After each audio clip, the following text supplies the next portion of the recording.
¿Alguna vez te has detenido a observar las ventanas de un avión mientras vuelas y te has preguntado por qué son redondas? No cuadradas, no rectangulares, sino siempre curvas, suaves, casi idénticas en todos los aviones del mundo. Puede parecer un simple detalle estético, pero en realidad esa forma ha salvado miles de vidas. Y hay algo aún más curioso: ese pequeño agujero que ves en la parte inferior de la ventana tampoco está ahí por casualidad.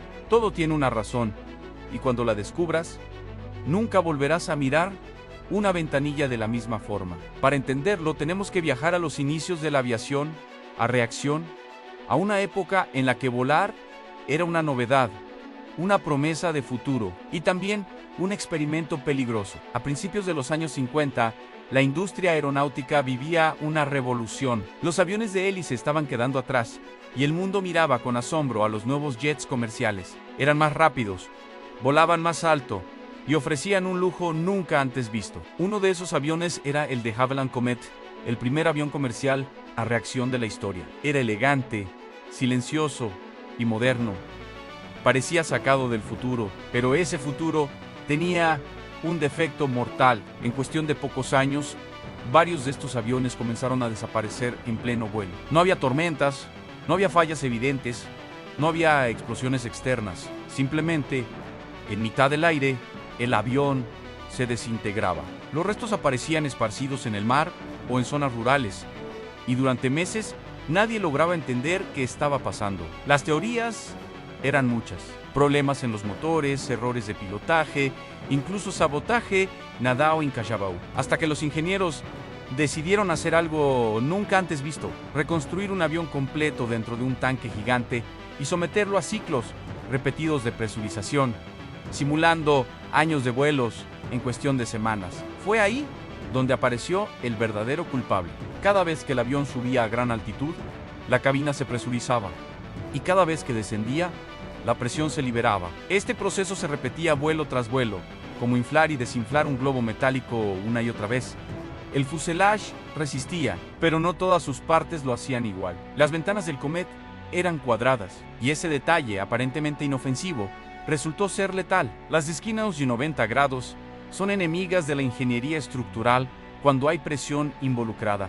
En esas esquinas, las fuerzas no se distribuyen de forma uniforme, se concentran y se acumulan. Cada ciclo de presurización creaba tensiones microscópicas en las esquinas de las ventanas. Al principio eran imperceptibles, pero con el tiempo se transformaban en microgrietas, grietas invisibles al ojo humano, pero suficientes para debilitar el fuselaje. Cuando una de esas grietas alcanzaba un punto crítico, la estructura fallaba de manera explosiva. No era una fuga lenta, era una ruptura instantánea. El aire presurizado dentro de la cabina escapaba violentamente y el avión se rompía en segundos. La conclusión fue devastadora pero clara: el diseño de las ventanas había condenado al avión. A partir de ese momento, la industria aeronáutica tomó una decisión que jamás volvería a cuestionarse. En las ventanas de los aviones presurizados debían ser redondas o, como mínimo, con bordes completamente curvos. ¿Por qué funciona una forma redonda? Porque la presión se distribuye de manera uniforme alrededor de toda la estructura. No hay esquinas donde las fuerzas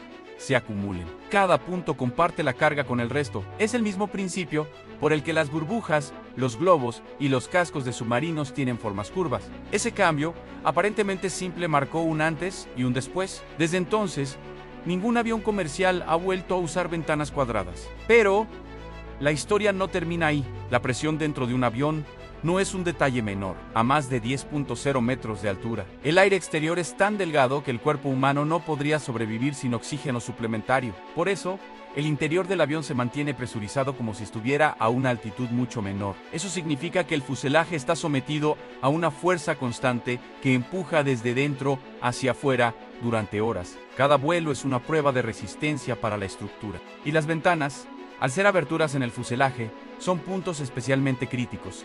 Por eso, no solo son redondas, también están hechas con materiales muy específicos. Las ventanas de los aviones no son de vidrio común. El vidrio es pesado y frágil, y no tolera bien los cambios extremos de presión y temperatura. En su lugar, se utilizan materiales como acrílico aeronáutico y policarbonato, que son mucho más resistentes, ligeros y flexibles.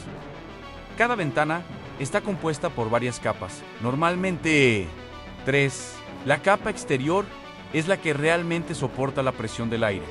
Es la más fuerte y la más crítica. La capa intermedia actúa como respaldo estructural. Y la capa interior es la que tú ves y tocas desde tu asiento. Y aquí entra en juego el famoso agujerito. Ese pequeño orificio, casi siempre ubicado en la parte inferior de la ventana, no es un defecto ni una ventilación para el exterior. Su función es permitir que la presión entre la cabina y el espacio entre las capas se iguale de forma controlada. De este modo, la carga principal recae siempre sobre la capa exterior, que es la que está diseñada para soportarla. Además, ese agujero evita la condensación y el empañamiento entre las capas. Sin él, la humedad podría acumularse y debilitar los materiales con el tiempo. Es un detalle diminuto, pero absolutamente vital. Otro dato que pocos conocen es que las ventanas también filtran radiación ultravioleta. A grandes altitudes, la exposición a estos rayos es mayor. Por eso muchas ventanas tienen un ligero tono azulado o grisáceo. No es un efecto visual, es protección, y aunque parezcan eternas, las ventanas no duran para siempre. Tienen una vida útil definida por ciclos de vuelo. Después de cierto número de presurizaciones, deben ser reemplazadas, incluso si no muestran daños visibles. La seguridad en aviación no se basa en esperar a que algo falle, sino en anticiparse. A lo largo de la historia moderna, este diseño ha demostrado su eficacia una y otra vez. Pero eso no significa que los riesgos hayan desaparecido por completo. En 2018, un vuelo comercial sufrió una falla grave cuando parte de un motor se desprendió y rompió una ventana en pleno vuelo.